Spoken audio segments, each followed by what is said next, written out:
Good morning mga bossing. Good morning to White Angel 1111. Good morning sa iyo Pisces. Ang reading mong ito ay para sa monthly ng September. Hindi lahat ay makaka-resonate sa reading na ito. Ito ay general reading lamang kung kaya't kunin lamang mga positive energy na para sa iyo. Good morning Pisces. Kung di ka pa nakapag-subscribe sa aking channel, please subscribe at i-like at i-share mo na rin ito. Good morning, Pisces.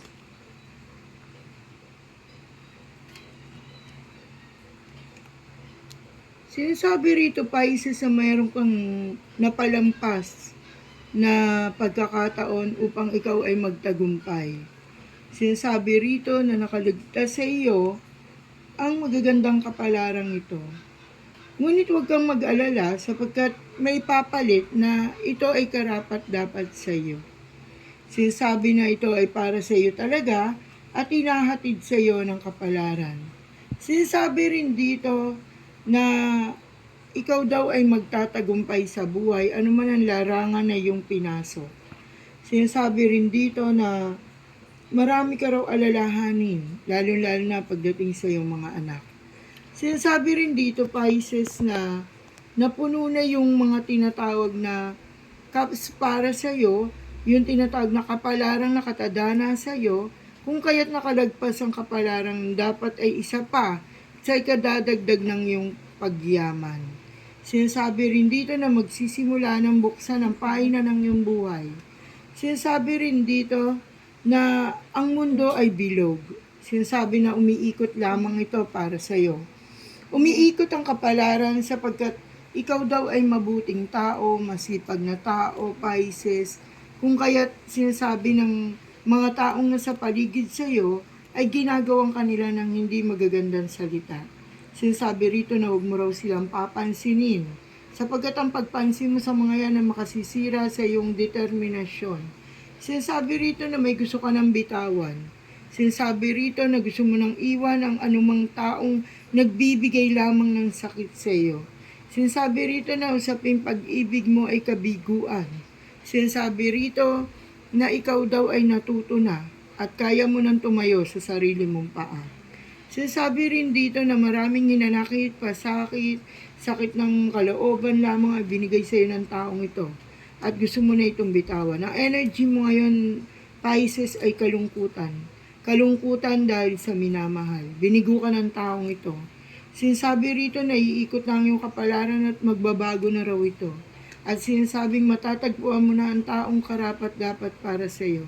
Sinasabi rin dito na ang karamdaman at kalungkutan na yung naramdaman ay lilipas din. Sinasabing muli kang babangon at magiging matapang. Sinasabi ng energy mo rito na ikaw ay lalaki o babae na labis sa sinaktan ng iyong minamahal. Sinasabi rito na mag-focus ka raw sa paghahanap buhay, mag-focus ka kung ano man ang iyong pinasok na profesyon ngayon at ikaw daw ay magtatagumpay. Gusto mo na itong bitawan, ngunit patuloy siyang kumakapit sa iyo. Patuloy siyang bumabalik sa iyo. Patuloy ka lamang niyang niloloko, Pisces. Patuloy ka lamang din niyang sasaktan kapag hindi ka pa rin natauhan. Sinasabi sa iyo rito na isang babala na ang pagmamahal ay isang bulag. Sinasabing bulag ka sa kasalukuyan at ito ay naguguhong unti-unti. Huwag mong hayaan na pati ang iyong sarili, ang iyong respeto ay mawala para sa iyo. Sapagkat ito daw ay nagbibigay na sa iyo ng labis sa kalungkutan. Sinasabi rito na magigising ka isang araw na ikaw ay masaya na at magsisimula na sa iyong buhay. Sinasabi rito na magniningning kang muli at sisikat muli ang iyong buhay. Sinasabi rin dito ngayong September na tuluyan mo na itong bibitawan. Sinasabi rin dito na ang paglayo ang siyang magiging solusyon sa iyong pag-iwas sa taong ito. Kung kaya't sige, matagumpay mong gawin at sundin ang iyong kalooban. Sinasabi rin dito na maraming hadlang, ngunit hindi ka magpapahadlang lalo na't nasa tama ka ng daan at tama ng way o pathway ang iyong nilalakaran. Sinasabing huwag kang magmadali sa usaping pag-ibig sapagkat kung kayo ay kayo. Sinasabi rito sa mga may partner na Pisces na ang iyong minamahal ay tapat sa iyo magpakailanman at kaligayahan ang ibibigay niya sa iyo. Sinasabi rito na kung may usapin kang tinatawag na ah, hustisya, ikaw daw ay magtatagumpay. Ikaw daw ay mananalo sa kaso. Sinasabi rito, nasisikat ka rin kung anumang propesyon ang pinasok mo. Isa ka bang showbiz career, isa ka bang artista, isa ka bang, ano ba ito? Basta, kikilalanin ka eh.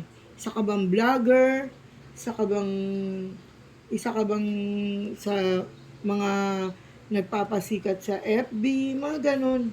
Ayan, sinasabi sa'yo na magtatagumpay ka raw. Sinasabi rin dito na maraming tao nag-aabang sa'yo para ikaw ay bumagsak at malugmok. Huwag mo silang hahayaan na makitang mangyari ito sa iyo, Pisces. Sinasabi rito na maraming mga manlilinlang at nagkalat ng mga manlolokong tao at ikaw ay gusto nilang mabiktima, lalo na kung ikaw ay dalaga. Maraming kalalakihan ng mga may asawa na nagpaparamdam sa iyo at nanunukso. May temptation. Sinasabi sa huling baraha mo na mag-iingat ka at bibiguin ka lamang ng taong ito. Iyan ang kaloob ng energy ngayong September sa iyo, Pisces. Naway mag-iingat ka palagi, nasa mabuti kang kalagayan at ikaw ay magtatagumpay sa buhay. Think positive always. Bye-bye, Pisces!